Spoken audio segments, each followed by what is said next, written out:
My niece slept with my husband and gave birth to his child. I should have never opened her purse.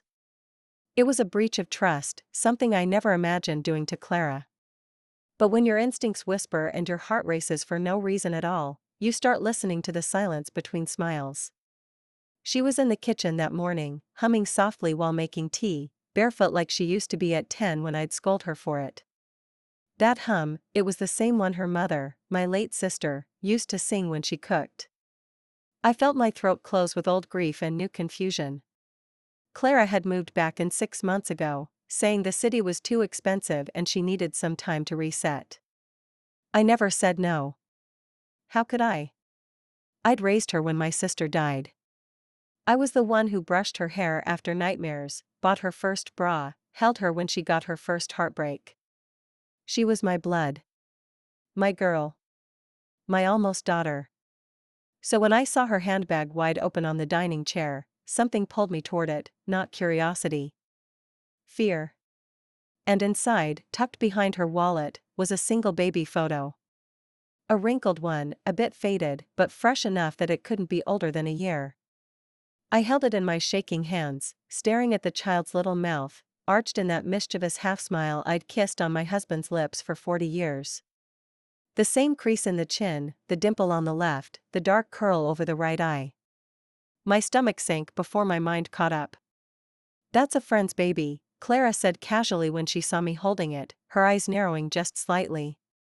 But her hand twitched, and I saw the panic dance behind her pupils for a moment, before she looked away. I didn't ask questions. Not then. I simply smiled, nodded, and walked upstairs like my bones weren't breaking with every step. In our bedroom, David was shaving, humming something cheerful. When he turned and kissed my cheek, all I could see was the baby's eyes. I didn't cry. Not yet. Because something told me the truth was deeper than just a photograph. And I had no idea yet that the betrayal had already bloomed, and I'd been watering it with kindness all along. If this broke your heart like it broke mine, please like, share, and subscribe. And tell me in the comments, where are you watching from? I want to know how far this story travels. The day Clara wore the necklace, I thought I was hallucinating. It was one I hadn't seen in years, an old gold chain with a delicate rose-shaped pendant that David gave me on our 25th anniversary. I used to wear it with everything, even to bed, until the clasp broke, and I tucked it away in the back of my jewelry drawer, wrapped in soft velvet, untouched. That necklace meant something. It wasn't expensive, but it was ours, an emblem of all we had weathered. When Clara came down the stairs wearing it, I froze mid-step. She didn't notice my reaction, she was too busy adjusting her curls in the mirror, her slender fingers playing with the pendant like it was just another trinket. "Oh, this old thing," she said when I asked, her tone playful, almost mocking. "I found it in the bathroom drawer. It was dusty. Thought you wouldn't mind." I didn't say anything. I simply nodded, swallowing the thick ache in my chest. But later that night, I went back to my room, opened my drawer, and confirmed what I already knew. The velvet pouch was gone. Not misplaced, gone. And the way David looked at her across the dinner table that evening, not as a father figure or a grateful uncle, but like a man quietly burning, made my hands tremble as I poured wine. Clara laughed at his every word, her knee gently brushing his under the table. I watched his fingers twitch, his smile linger too long. I told myself I was imagining things, because imagining betrayal is safer than knowing it. I wanted to believe that maybe I had forgotten giving her the necklace. That maybe she admired it, and I told her she could have it, and simply forgot. But lies we tell ourselves taste bitter in the dark, and that night, when David fell asleep beside me, snoring softly, I stared at the ceiling and wondered if this was what madness felt like. The slow erosion of certainty. The fear that maybe I wasn't enough anymore. Or worse, maybe I never was. I'd never looked at our bathroom shelf with suspicion before. It had always been a quiet corner of routine, his toothbrush, mine, a jar of cotton balls, a cup with razors and combs. But that morning, as sunlight trickled through the window and David hummed softly while brushing his teeth, I noticed something that didn't belong. A third toothbrush. Pink. soft bristled. New. Sitting snug beside his navy one, like it belonged. At first, I thought maybe it was mine, though I hadn't bought a new brush in months. But when I reached for it, Clara's initials were scratched faintly in silver on the handle, CB. It shouldn't have meant anything. She lived in our house. Maybe she preferred our bathroom, maybe it was nothing. But I watched David glance at me in the mirror, then quickly rinse his mouth, turning away too fast. My stomach turned. Later that day, when Clara was out, I checked the guest bathroom. Her old toothbrush was still there, limp in the cup, untouched. So why did she need one here? In the room I shared with my husband? I didn't ask. I didn't storm in with accusations. I just stood there, silently choking on the invisible smoke of a fire I couldn't yet prove existed. At dinner, Clara mentioned she had been taking naps upstairs lately, saying the guest room was too cold, and David, without looking at me, muttered that the upstairs had better light anyway. I watched their eyes avoid mine. Their private glances. I watched how David passed her the wine bottle before I even finished my glass, how she laughed when he said nothing funny. The walls of my home, once sacred and warm, had begun to close in. I wasn't a wife anymore. I was an observer of a play I hadn't auditioned for. A ghost in my own house. And deep inside, I knew that toothbrush wasn't just about hygiene. It was a symbol. A quiet, chilling mark of territory. And suddenly, the silence between their footsteps in the hallways became deafening. It began with whispers, like wind under a locked door. I wasn't supposed to be home that night. Clara had asked casually over breakfast if I'd be visiting Eleanor, my neighbor, for one of our long-standing Saturday tea chats. I'd said yes without much thought. But Eleanor had called that morning to reschedule. Her grandson had the flu, and she didn't want me catching anything. So I stayed in, quietly tucked into the upstairs study with my knitting and a soft blanket, the door half closed, the afternoon light dwindling outside. I wasn't listening for anything. I wasn't eavesdropping. I was simply there. Until I heard them. Clara's laugh, low and velvety, like it had been steeped in something intimate. Then David's voice, just beneath hers, warm and deep in a way I hadn't heard in months. They weren't arguing. They weren't even talking about anything important. It was the tone that sliced me open, the kind you use with someone you've touched. Someone you crave. Do you remember that night in the garden? She giggled. My chest froze. David answered with a chuckle I barely recognized. How could I forget? You were wearing that red silk thing that should have been illegal. I felt my heart shatter one beat at a time. My garden. My silk robe. The one I hadn't worn since it disappeared from the laundry a year ago. I pressed a hand to my mouth, holding in a sob. She has no idea, Clara said, and her voice wasn't guilty, it was proud. She still thinks you're tired all the time. David responded with silence, then something worse, we have to be careful. She's not stupid. The betrayal wasn't just in the cheating. It was in the conspiracy. The way they had carved out this secret world within my home, within me, and filled it with lies, lust, and low laughter. And I had cooked their meals. Washed their sheets. Kissed his cheek goodnight while her lipstick still burned on his collar. I wanted to storm downstairs. To throw the doors open and scream until my throat gave out. But I didn't. I sat still, paralyzed by the realization that I wasn't just a wife being cheated on, I was a mother figure being replaced, erased, laughed at. And in that moment, something inside me shifted. Not with rage. Not yet. But with resolve. I would not fall apart in silence while they made a fool of me. No. I would gather my grief like weapons. I would build my evidence with care. And when I finally moved, when I struck, it would not be loud. It would be surgical. Silent. Final. I never believed in divine timing until the day David forgot to lock his phone.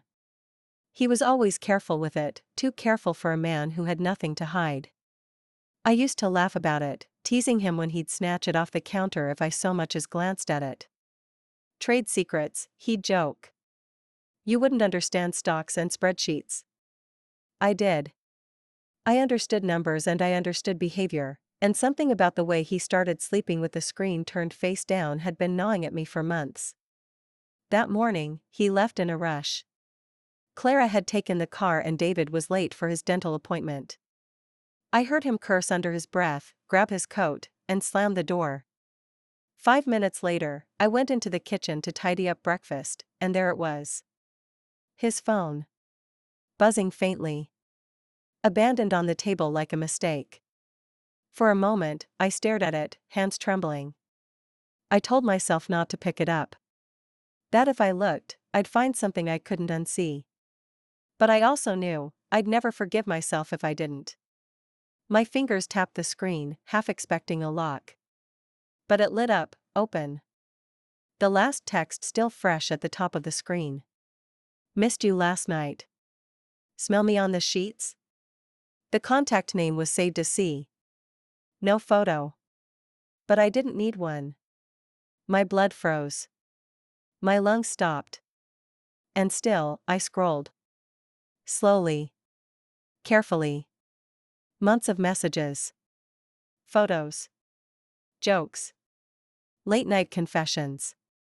Him writing, she's becoming suspicious. We need to pace this. And her replying, you're mine. I won't share you anymore. Then there were the images, Clara, in my house, in my robe, lying in my bed with the covers tucked around her bare shoulders. One photo had David's watch in the background on the nightstand. The same watch I gave him for our anniversary. I felt like I was drowning while still standing. It wasn't just lust, it was love letters, long paragraphs, stolen poetry. He told her she made him feel young again. He said she had replaced the emptiness. Emptiness. After 40 years of marriage, after burying a child together, after cancer scares and mortgages and birthdays, he called life with me, empty. I nearly dropped the phone. My hands were soaked in sweat. The world tilted, blurry and sharp at once. Then a new message popped up. I told you to delete our chats, David. I stood still, breath gone. They knew what they were doing. This wasn't a reckless fling, it was a campaign. A war. And I had been the quiet casualty. I placed the phone back exactly as I found it. Not a fingerprint left out of place.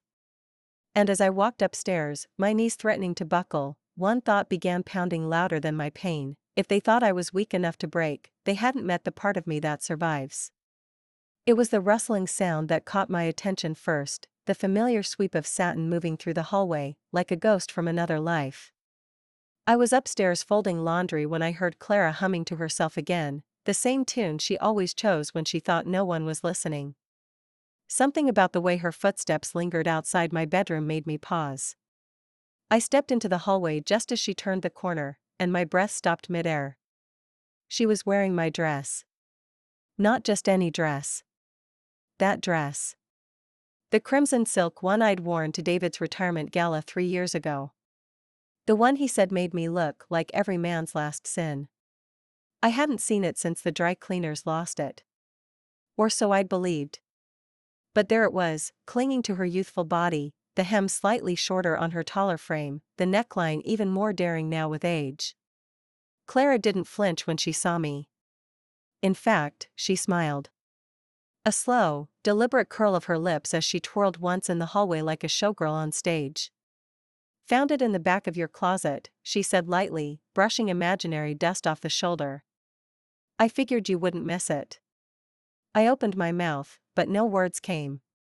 Not because I didn't have them, but because every word I wanted to say would have ended in a scream. That dress wasn't just silk. It was memory.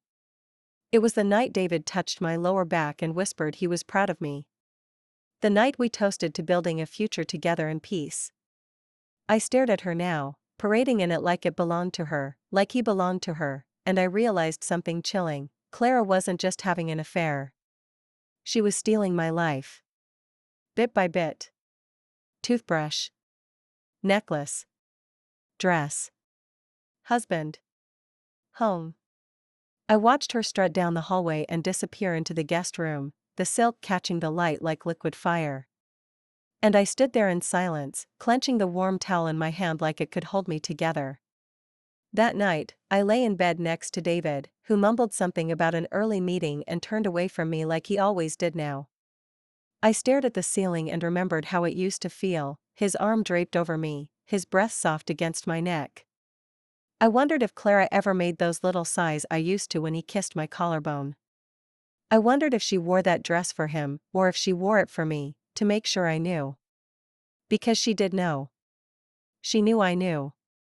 And she wasn't afraid. That's what chilled me the most. She wasn't scared of me.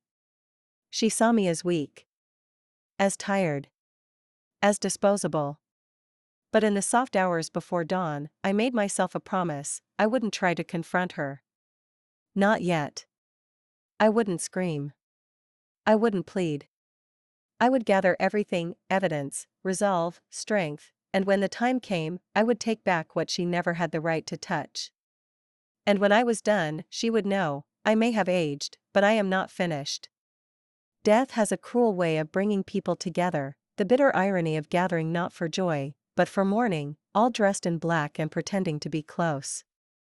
David's older brother, Thomas, passed after a quiet battle with cancer, and the entire family showed up at St. Margaret's for the service.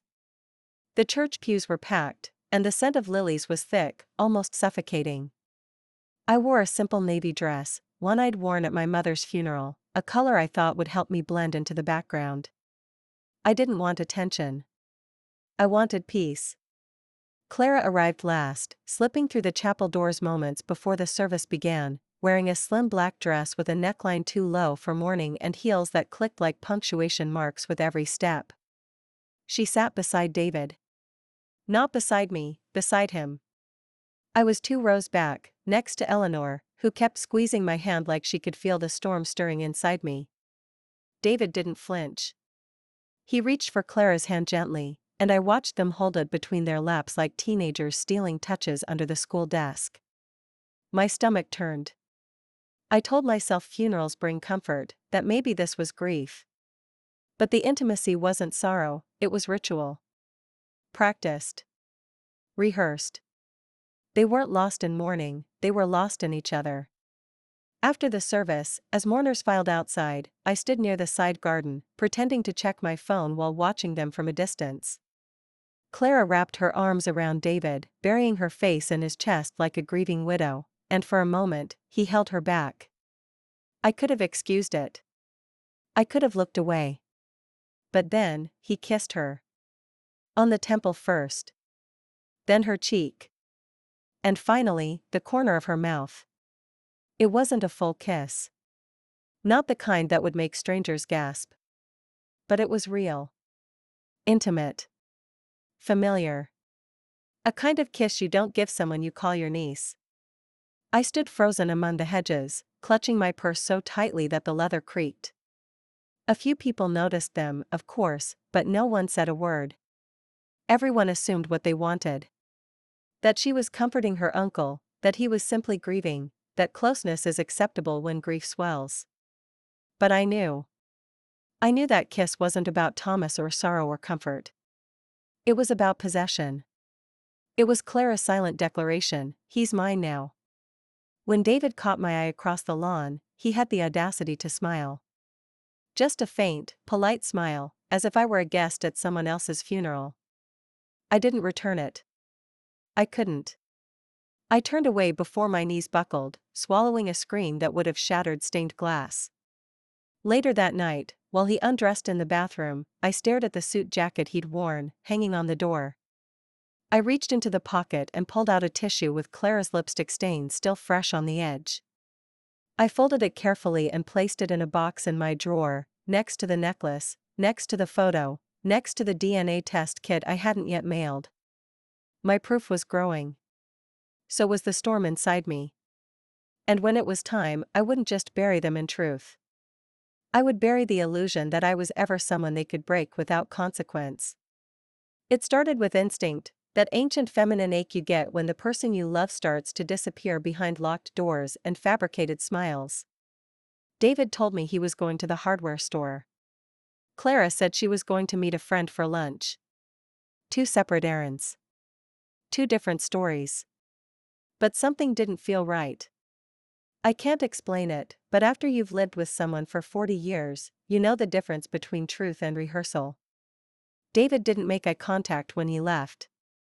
Clara was already dressed before breakfast, her perfume too loud for midday. So I waited. Watched the clock. 5 minutes after David pulled out of the driveway, Clara left too. She didn't take the main road.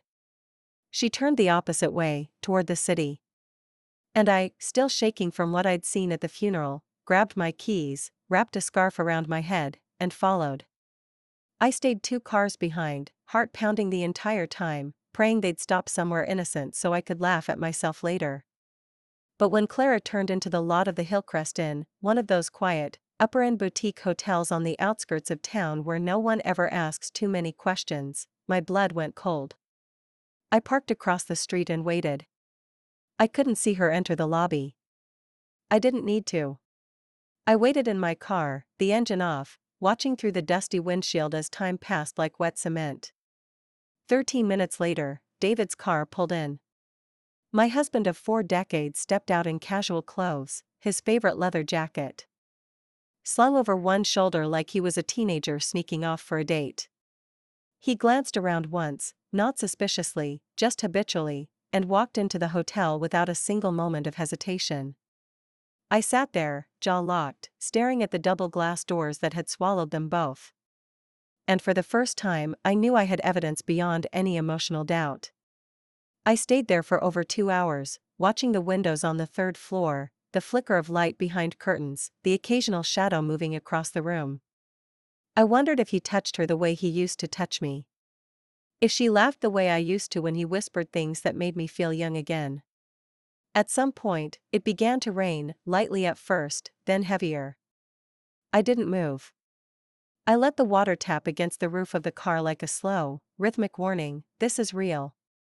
Eventually, David left. Alone. Adjusting his collar, face blank. I didn't follow him home.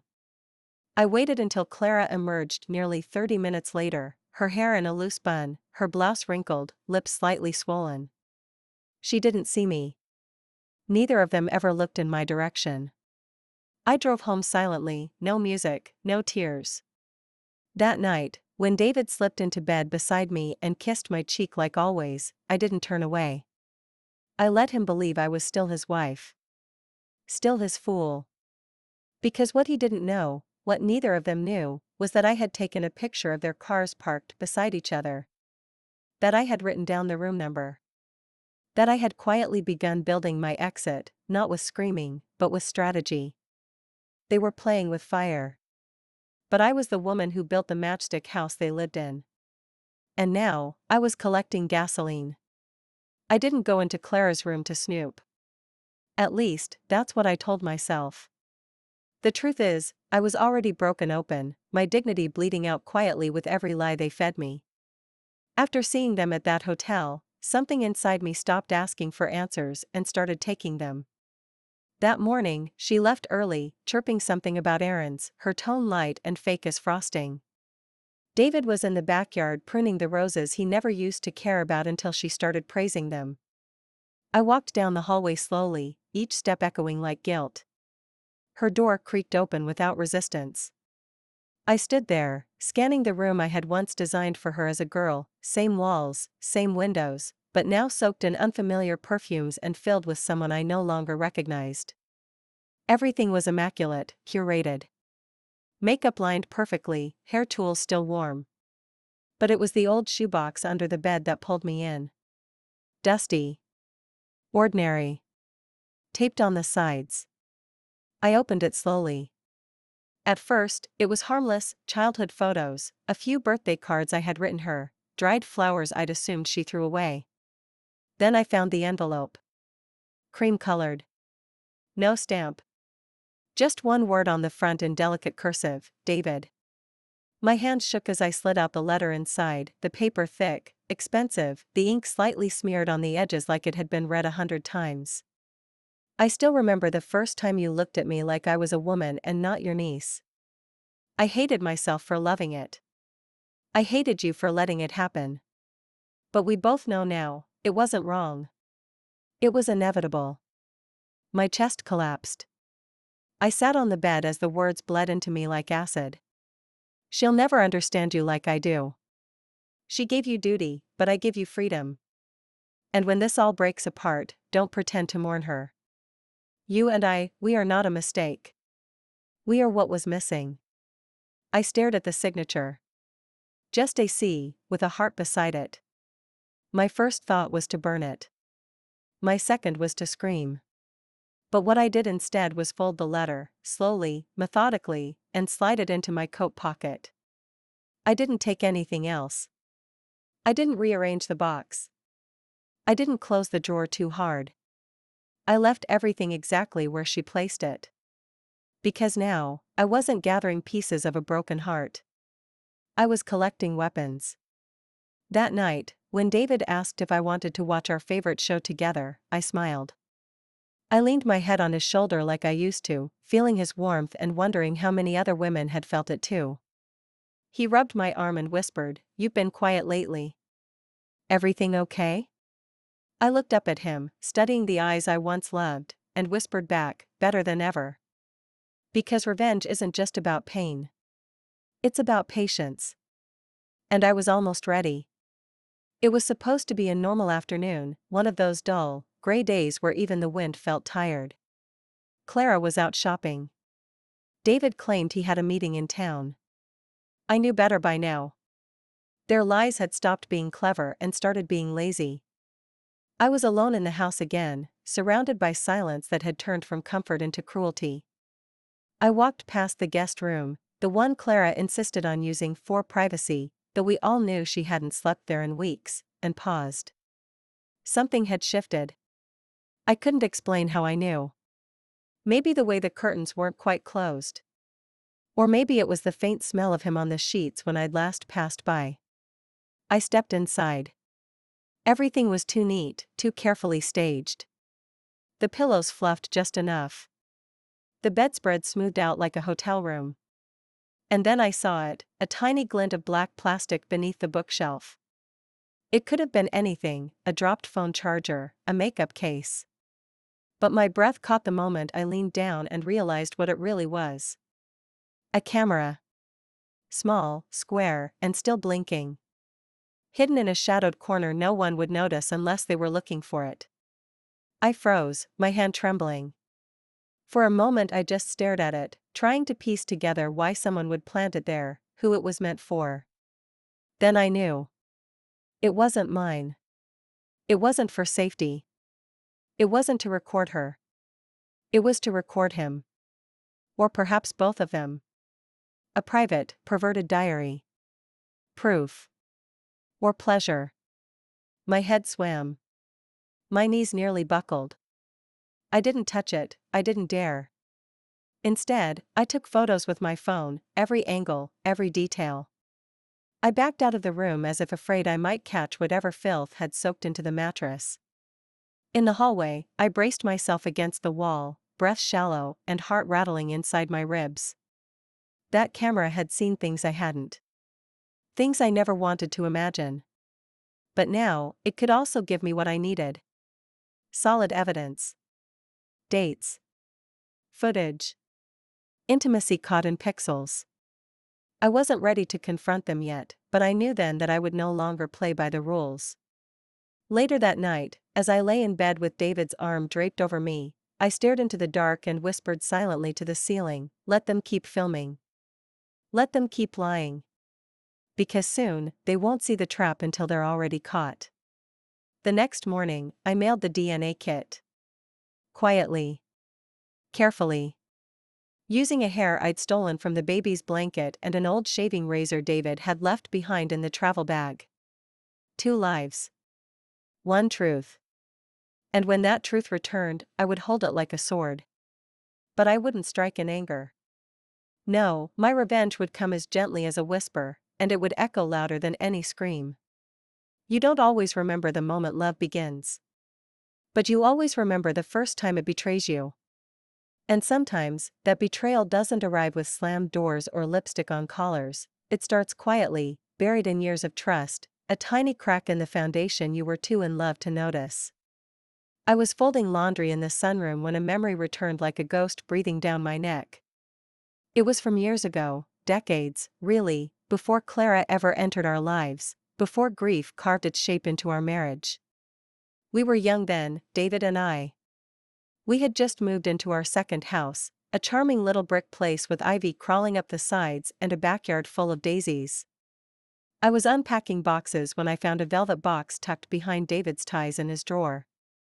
Inside was a silver locket, delicate, feminine, clearly new. I assumed it was for me. I even teased him when he walked in, holding it up with a grin and asking, "Is this my anniversary surprise?" I still remember how his smile faltered, just slightly. "Oh," he said, recovering quickly. That was for my secretary. Her retirement gift. I forgot it was there." I believed him. Of course I did. He was my husband. Why wouldn't I? We laughed about it. He kissed me. I went on unpacking. But now, 37 years later, I saw that moment with fresh eyes. Why was it in his drawer? Why hidden? Why didn't he give it to her at the office? The more I thought about it, the more I realized that was the first time I ever felt something shift inside me, a subtle tug of doubt I pushed away because I wanted to believe in the man I loved. And maybe that's what betrayal really is, the slow erosion of belief, until the truth is finally too loud to ignore. That same day, while I was cleaning the attic, I found a faded old shoebox I hadn't opened in years. Inside were photos from our early days, picnics, road trips, birthdays. One picture stopped me cold. It was of David, much younger, standing beside a woman I didn't recognize. She was laughing, holding a glass of wine, and wearing the silver locket. It wasn't a secretary. It was someone else. Someone real. And he lied. Back then, I would have shrugged it off, blamed memory or mistaken identity. But now, with Clara's face haunting every hallway and his lies sitting thick in my lungs, I realized something devastating. I had built a marriage on moments I chose to forget. That night, I sat at my vanity staring at my reflection, older now, tired in ways that had nothing to do with age. I looked into my own eyes and said it aloud for the first time, "You weren't the first woman he lied to. You just let him stay the longest." And somehow, that truth hurt more than everything Clara had done. Because I realized, maybe he never truly belonged to me. Maybe I was only ever a placeholder for someone he wanted more. But not anymore. Now, I was done holding place. I was ready to burn the script and write the ending myself. It arrived on a Wednesday morning, quiet, unassuming, sealed in a plain white envelope like any other piece of mail. But as I held it in my hands, my fingers trembling slightly, I knew this one contained something more than paper. It held the final nail. The proof I needed. The undeniable truth I had both longed for and feared.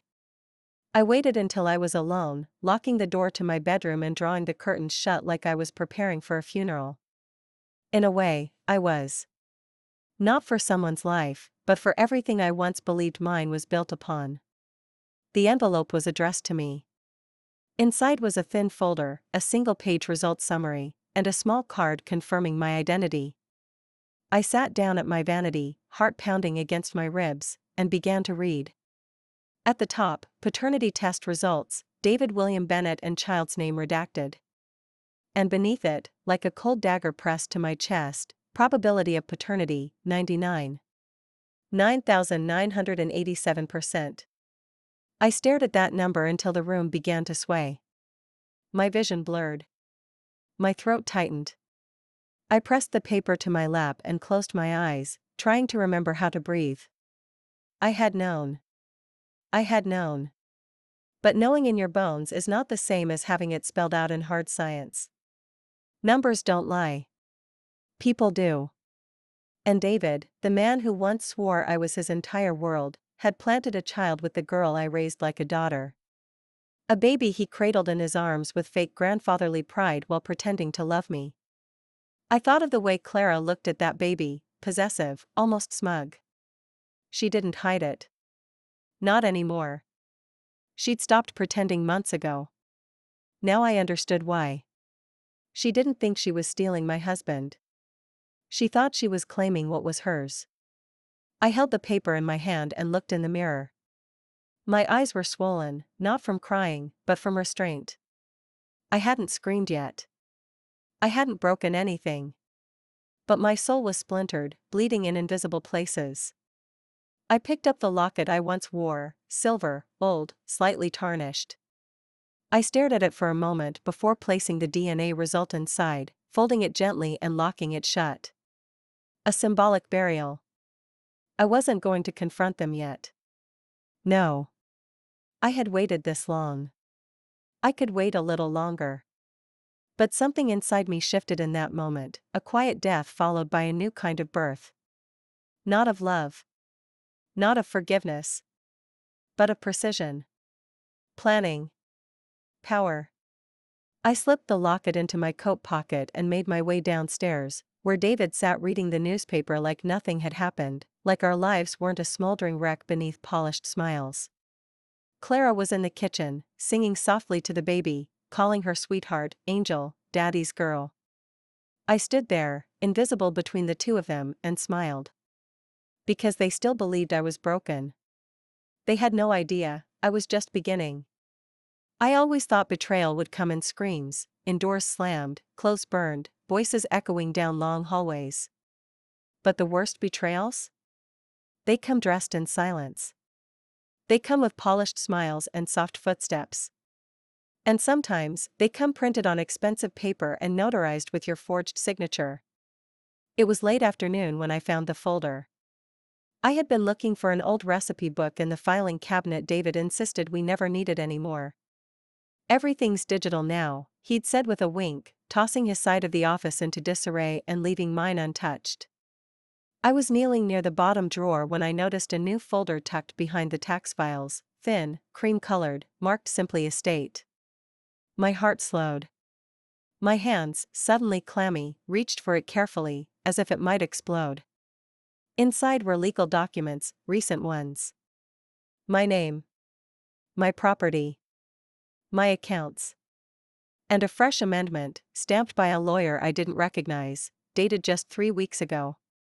The wording made my throat tighten. In the event of the death or incapacitation of Isabel June Bennett, sole ownership of the estate, liquid assets, and property shall be transferred to Clara Rose Bennett. Clara. Not David. Not even split. All to her. There was a forged signature at the bottom, mine. It wasn't just sloppy, it was deliberate. Enough to pass with a glance. But I knew my own hand. And I knew I had never signed such a thing. Never. I sat on the floor with those pages trembling in my lap, my breath shallow, fury building like rising tide behind my ribs. Clara wasn't just trying to replace me in David's bed, she was trying to erase me. Legally. Financially. Permanently. I thought of the sudden shift in her tone lately, the way she walked around the house like she owned it, like I was just a guest overstaying her welcome. The way she'd told the gardener to remove the lilac bushes I had planted 20 years ago without even asking. The way she called the baby Little Bennett, as if she were carrying a title. That evening, I placed the documents back where I found them, in perfect order. I made a photocopy and stored it at Eleanor's house. Then, I called a lawyer, not one David would recognize, but someone quiet, discreet, and ruthless. I didn't tell him everything. Not yet. But I booked an appointment. I would rewrite my will, properly, precisely, and without mercy. I would revoke everything they thought they had stolen. That night, at dinner, Clara laughed too loudly at David's jokes. David rubbed her arm in that familiar way, thinking I didn't notice. But I sat there, eating my soup with a calm I hadn't felt in weeks. Because they believed they were building a future. And I was about to burn the foundation they had built it on, paper by paper, lie by lie. And when the time came to confront them, it wouldn't be with yelling. It would be in a room full of witnesses, a table full of receipts, and their own signatures sealing their fate. I've always believed in quiet observation, how the smallest shift in a room, the glance too long, the breath too shallow, can tell you more than words ever will. But now, I needed more than instinct. I needed proof that breathed, that showed. So I bought a camera. Not a clunky thing with blinking red lights. A small one, discreet, the kind sold to suspicious wives and anxious landlords. It fit in the palm of my hand, no larger than a brooch. I installed it while Clara was at yoga and David was off running errands. They never noticed I wasn't supposed to be home. I slipped it between the books on the bottom shelf of the guest room, her room. It faced the bed, angled just right, hidden between two old hardcovers. I tested the motion activation. Perfect. It would capture everything from sound to breath. It was the only way. That night, I barely slept. I kept checking the app on my phone, watching the quiet, empty room flicker in grainy black and white, waiting for the monsters I knew would enter. And sure enough, they did. At 11:27 p.m., the door opened. Clara, in her silk robe. David, shirtless, barefoot, moving like he belonged there. I watched it all in stunned silence. No sound. Just images. Her leaning into him. Him brushing her hair aside. The kiss. The touch. The intimacy. They didn't just speak with their bodies, they laughed. Whispered. David held her like I once dreamed he'd hold me on my final day, tender, protective, eternal. Clara climbed onto his lap like it was routine. Like it was theirs. I felt my stomach twist. My fingers went numb. I couldn't look away, but I wanted to rip the screen from my hands and scream. Not because they were naked. Not because they were lovers. But because they looked like they had stolen my life and rewritten it in their own selfish ink. And I had given them everything. My trust. My home. My heart. I saved the footage and encrypted the file. Sent a copy to a secure email address Eleanor helped me set up. Another copy to my lawyer. Redundant. Safe. Untouchable. The next morning, I made them breakfast. Toast, eggs, fruit. Clara came in wearing the same robe. David read the paper like a man with nothing to hide. I sat across from them, smiling, sipping my tea slowly, thinking of the camera tucked away behind the bookshelf, still watching, still listening. I had the proof now. The lie was no longer a shadow, it was a broadcast. And yet, I said nothing. Because they weren't ready for the truth. Not yet. But soon I would gather every document, every photo, every second of footage. And I would put it all in front of them, not with tears, not with pleading, but with silence so sharp it would cut deeper than any scream. Because when you've been quietly bleeding long enough, your silence becomes the loudest sound in the room. I hadn't seen Matthew in over 30 years, not since we were foolish and fearless, two young people who thought love was enough to outrun the world. He had asked me to leave David once, back when our affair was nothing more than late-night walks, stolen glances at community meetings, and one rainy afternoon kiss that never should have happened. I chose David. I told myself it was for stability, for tradition, for the family I dreamed of. But part of me always remembered the way Matthew looked at me, like I was more than someone's wife. And now, after all these years, I found myself walking into his office, not as a woman seeking affection, but as a woman demanding justice. His secretary didn't recognize me at first. "Isabel Bennett," I said, softly but firmly, "I'm here to see Mr. Carlyle."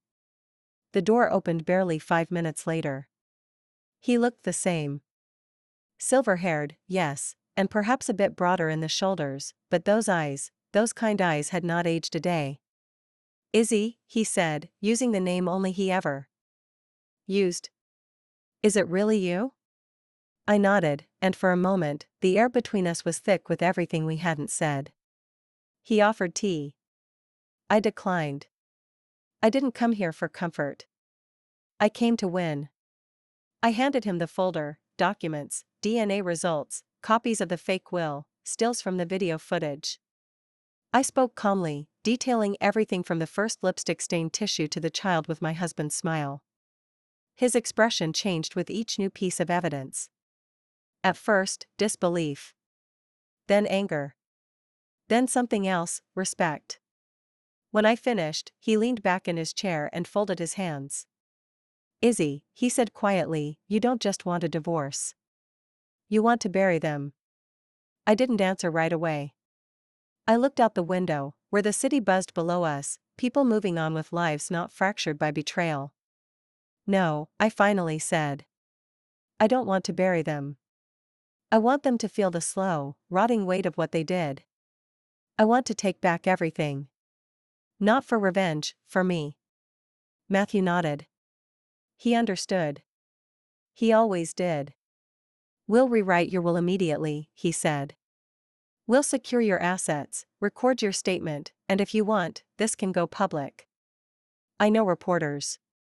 Not yet, I replied. I want them to watch it unfold. Slowly. I want their security to unravel thread by thread. He smiled, but not cruelly. With admiration. You always were more dangerous when you were quiet. I left his office lighter, not because the burden was gone, but because I had finally stopped carrying it alone. That evening, when I walked into the house, Clara and David were arguing in hushed tones. I didn't ask about what. I just walked past them, calm as ever. I had a plan. I had a witness. I had a weapon in the form of a man who once loved me deeply, and now stood ready to help me take back everything I had lost. They say revenge is best served cold, but I chose to serve mine on white porcelain with silver cutlery and cloth napkins folded in swans. I invited them both to dinner on a Thursday night, acting like it was a spontaneous gesture. We haven't had a proper family meal in a while, I said sweetly, smiling at Clara as she scrolled through her phone. I thought it would be nice to talk. She didn't look up, just shrugged and murmured something about being free after 6. David nodded, barely noticing. He was already thinking about dessert, I'm sure, always had a sweet tooth for things that didn't belong to him. I spent the day setting the table the way I used to before everything fell apart. Candles. My mother's china. I even put on lipstick, red, the kind I hadn't worn in years, the exact shade that used to make David linger in doorways. I wore a dark velvet dress, cinched at the waist, with heels that made my steps echo like a countdown through the tiled halls. At 6:42, they arrived together. She was in a silk blouse, probably one of mine, and David smelled like cologne he never wore for me anymore. They looked confused, mildly amused, as they sat down across from me. What's the occasion? David asked. I smiled. Closure. Clara arched an eyebrow, her smirk already forming, but I didn't give her time. I reached beneath the table, clicked the remote, and the TV mounted on the far wall lit up. The screen flickered, then stabilized.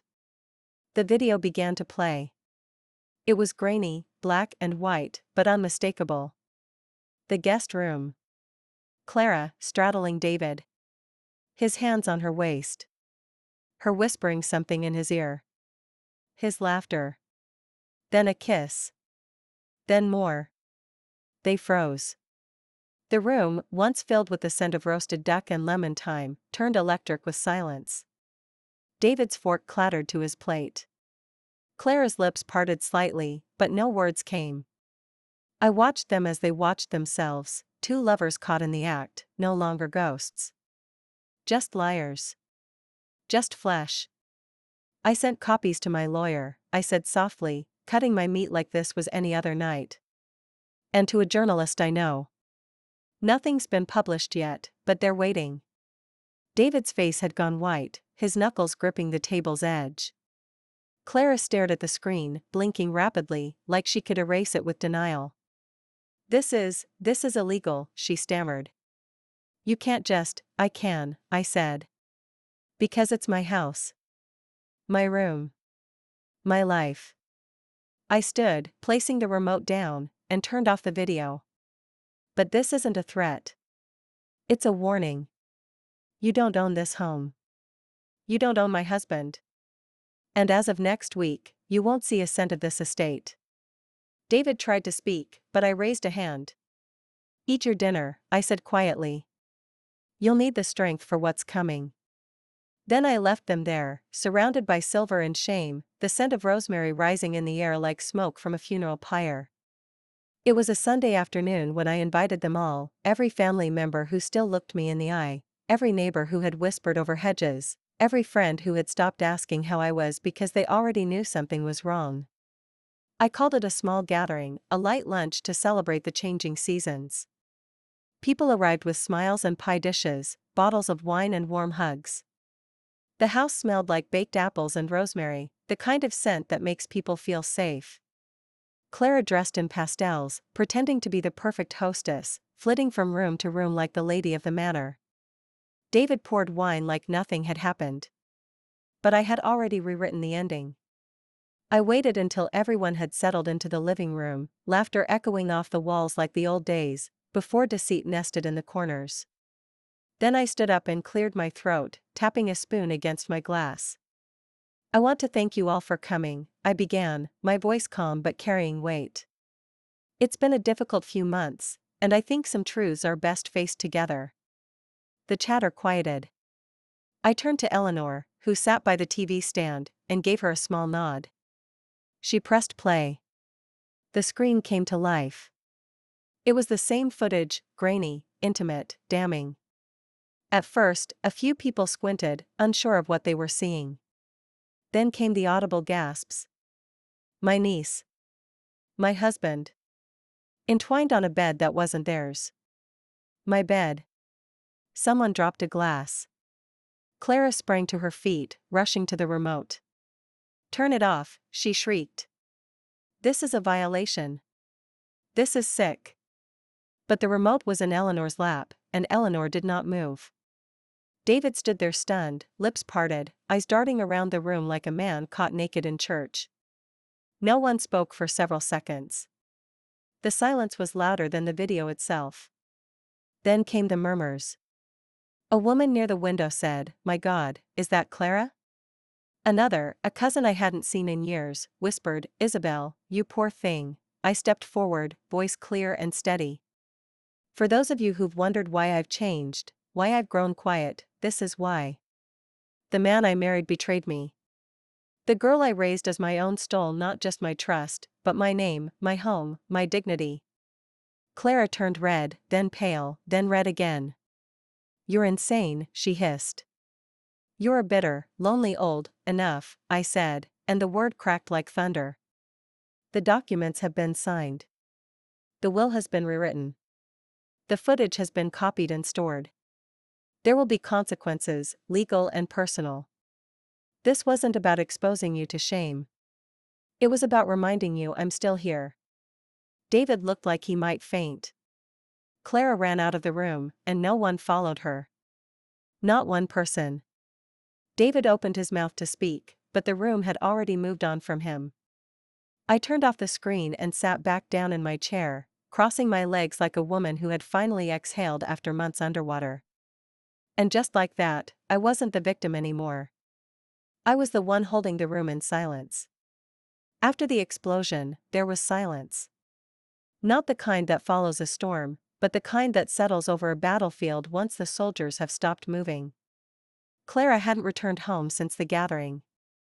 David lingered, drifting from room to room like a ghost, the lines in his face deeper, his voice softer, as if he finally understood what it meant to lose everything he took for granted. But I didn't speak to him. Not yet. I needed space between the noise of justice and the whisper of pain. It was the baby's cry that woke me early that morning, muffled, hesitant, like she wasn't used to being ignored. I hadn't seen her in 2 days. Clara had left her behind in her rush to escape the mess she created, and David, broken and ashamed, hadn't had the courage to face her. So it was me. Of course it was me. I walked into the nursery, the one I had once painted in soft blues for a grandchild I thought would come from joy, not betrayal. She was sitting up in her crib, eyes wide, cheeks flushed, a small fist in her mouth. She looked at me with such open trust that I felt the cracks in my chest widen. I lifted her gently, pressing her to my shoulder. She smelled like lavender and powder, pure, untouched by the lies of her parents. She didn't know she had been born into the ruins of my life. She didn't ask to be the product of secrets. She was just a baby. Innocent. Fragile. Unaware. I sat in the rocking chair and held her close, letting the slow rhythm soothe us both. For a long time, I didn't speak. I just listened to her soft breaths, her tiny hiccups, the way her fingers curled around mine like I was something safe. "You're not to blame," I whispered finally, my voice cracking. "You didn't choose this." "They did." And for the first time, I cried. Not loud. Not wild. Just steady tears that slipped down my face and into her soft hair. I cried for the child I lost long ago. For the woman I had been. For the man who shattered us. For the girl I raised who turned her back on me. And for the baby, who would one day ask questions about where she came from, and what love was supposed to look like.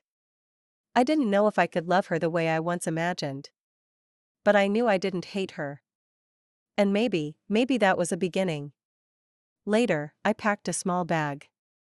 Bottles. Diapers. A blanket.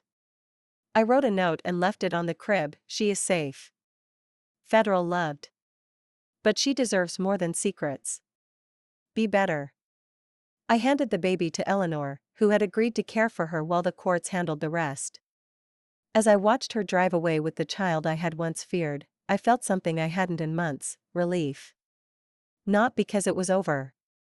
But because I hadn't lost all of me to what they did. I still had my heart. And I had chosen not to poison it. The house was silent again, but it no longer felt haunted. The air had changed, lighter somehow, even though nothing physical had shifted. The curtains were still drawn the way I always preferred in the mornings. The tea kettle still hissed before it sang. But there was no more pretending. No more poisoned dinners. No more footsteps that made me flinch. Clara hadn't returned. David was gone, too. After I gave Eleanor the baby, I came home to find his wedding ring resting on my vanity tray, tarnished, still warm, like it had only just remembered the finger it didn't deserve. He hadn't said goodbye. Not in words. But that was fine. Some departures are cleaner when they're done in silence. I stood in the center of the living room and looked around at the home I had once decorated with such care. For months, it had become a stage for deceit, a polished backdrop for whispered infidelities. But now it was empty, and in that emptiness, I found the first thread of something I had forgotten: ownership. Not just legal, but emotional. This was my house. My life. My piece to rebuild. I walked room by room, removing traces of them both. Clara's perfume bottles, gone. David's cufflinks from the night he came home late, boxed and buried in the back of a closet. I donated her dresses. I shredded the copy of the fake will. I even stripped the sheets in the guest room and burned them in the fire pit out back, watching the flames devour fabric that had held too many lies. Then I planted new roses. Yellow ones. The color of friendship, of beginnings. I didn't need red anymore. I didn't want passion tainted by deceit. I wanted resilience. Beauty that bloomed despite being cut back year after year. As the sun dipped low and painted the walls in gold, I brewed a fresh cup of tea and sat in the sunroom. It was the first time in months I didn't check the cameras. Didn't scan David's face for guilt. Didn't listen for Clara's laughter around corners. I was alone, and I wasn't afraid of it. I was free. The baby would be raised somewhere better. The courts would handle the rest: inheritance blocked, custody battled, reputations dismantled. I didn't need to be in the courtroom. My work was done. My truth had spoken louder than any verdict. And tomorrow, I would begin again. Maybe I'd repaint the kitchen. Maybe I'd call Matthew, not as a lawyer this time, but as someone who once saw me before I disappeared into someone else's shadow. The possibilities felt strange, but exciting. The house creaked softly as the evening breeze rolled through. For the first time, I smiled without forcing it. Because the war was over. The silence wasn't hollow anymore. It was mine. And in that stillness, I wasn't broken, I was reborn. Before we begin this final chapter, if this story touched your heart, please subscribe my channel and let me know in the comments, where are you watching from? I want to know how far this truth can reach. It had been 2 months since the storm passed. I no longer woke up with dread pressing against my ribs. I no longer checked shadows for lies or voices for hidden cruelty. I had learned how to be still again. How to breathe without bracing for the next betrayal. The court officially restored everything that was mine: title, estate, finances, legacy. Clara never returned. Her lawyer sent a letter threatening countersuit for emotional harassment. My lawyer replied with footage, DNA results, and copies of forged documents. The threats vanished. David sent one letter. Just one. It was handwritten, short, and soaked in desperation. He didn't beg for love. He begged for memory. Please don't forget who we used to be, he wrote. Even if you hate me now, remember the man who stood beside you at your sister's funeral. Who danced with you barefoot in the kitchen when we thought the cancer would win. I lost myself. I know that. But I never stopped loving you. I read it twice. Then I burned it. Because love without loyalty is just a story people tell themselves to sleep better at night. And I wasn't interested in sleeping anymore, I was awake. Fully. Finally. Eleanor came over for tea often. We laughed more now. We talked about everything, our bones aching in winter, our hopes for summer, the way a woman never truly stops becoming herself, no matter how many people try to steal her name. And one evening, just as the sky turned the color of faded violets, Matthew knocked on my door.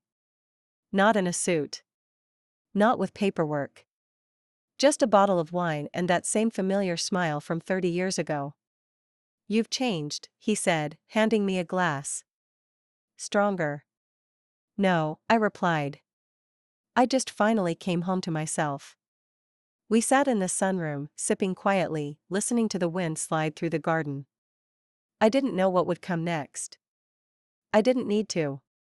For once, I wasn't planning my life around someone else's shadow. I was standing in the light of my own truth. And as the sky darkened and the first star blinked into view, I smiled, not the smile I had used for decades to keep the peace or hide the pain. This was different. This smile was mine. Thank you for listening to my story. If you've ever been betrayed, discarded, or made to feel invisible, just know this: your voice still matters. Your truth still counts. And one day, like me, you will remember that you were never the weak one. You were simply too strong to stay small forever.